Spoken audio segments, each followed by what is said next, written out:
I wish we'd stayed.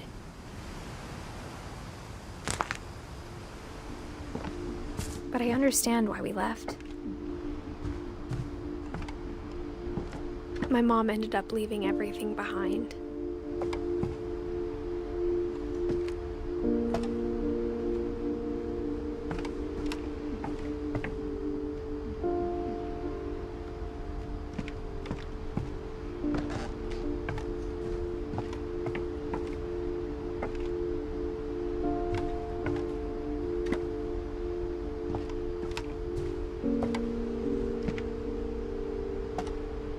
What happened that night had been coming for a long time.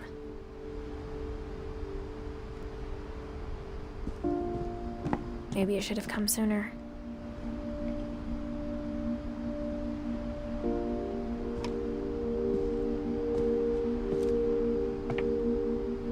But it had to end one way or another. All that's left now is to tell you about that last night.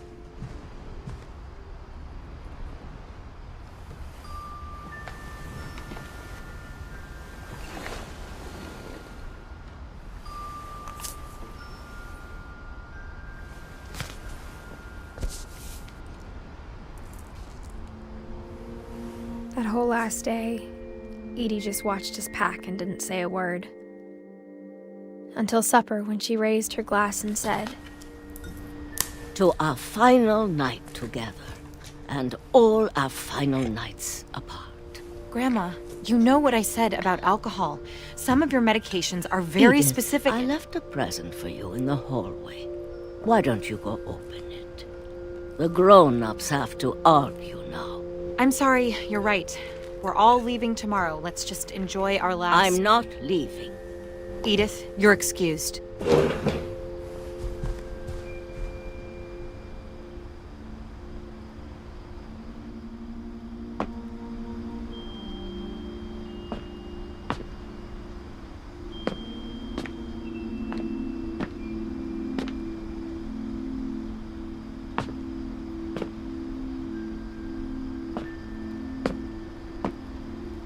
The power had been shut off that morning, but Edie always had plenty of candles.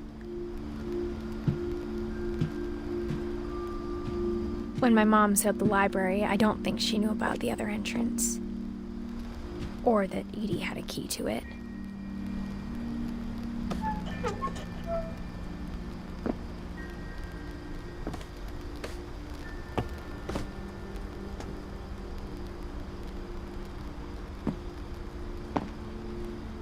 That thing you're afraid of isn't going to end when you leave the house.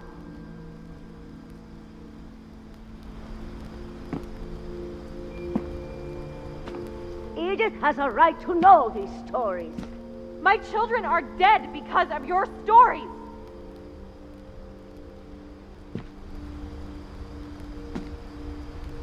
I think it's best if Edith and I leave tonight.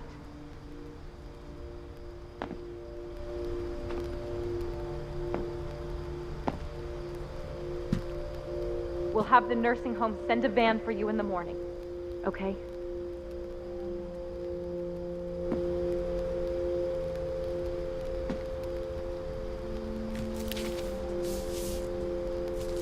Dear Edith, there's so many stories I wish I could tell you, but there's only time for one.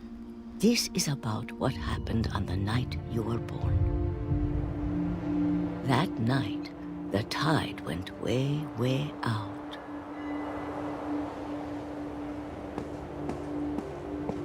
It was the first and last time I ever saw the old house aground.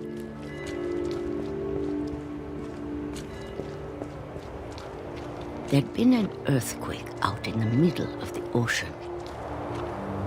They called it the lowest tide in 1,000 years. God, it smelled awful. You know, I've seen that house every day of my life.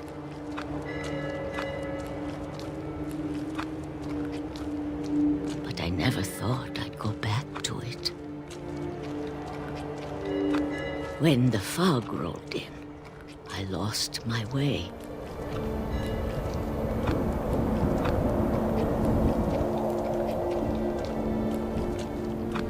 I got turned around.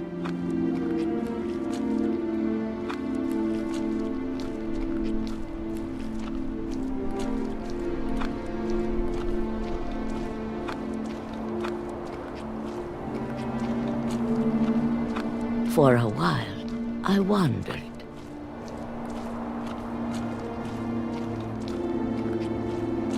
I started seeing things.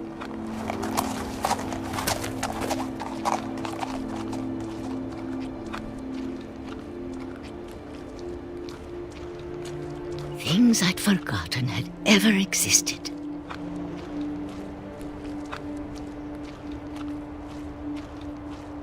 But when I saw them, they felt like old friends. That night, a lot of things came back to me. Or maybe I came back to them.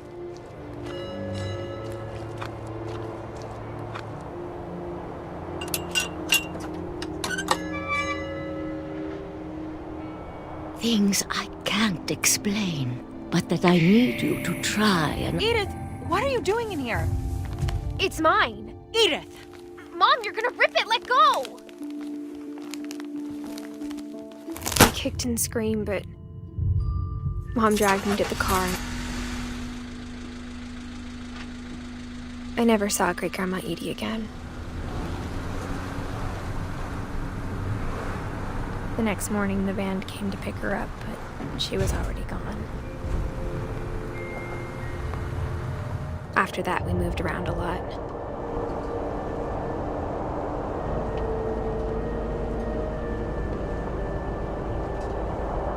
We both tried to make the best of it.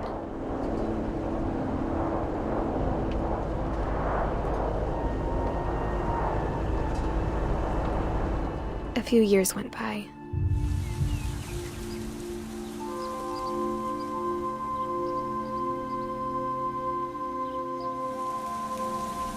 My mom didn't like to talk about it, but she started getting sick a lot. The rest happened pretty quickly. She got better for a while,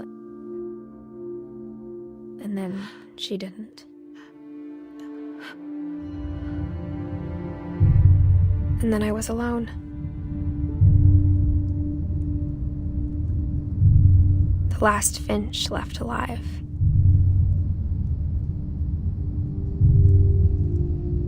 Until I found out about you. I'm still not sure what to tell you about all this. If we lived forever, maybe we'd have time to understand things. But as it is, I think the best we can do is try to open our eyes. And appreciate how strange and brief all of this is.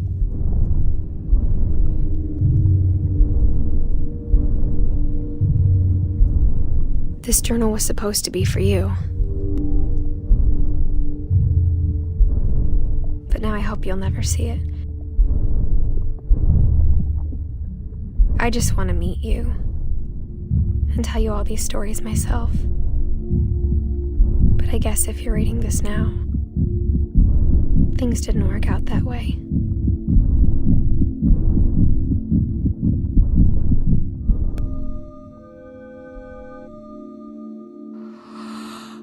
This is where your story begins. I'm sorry I won't be there to see it. It's a lot to ask, but I don't want you to be sad that I'm gone. I want you to be amazed that any of us ever had a chance to be here at all. Good luck.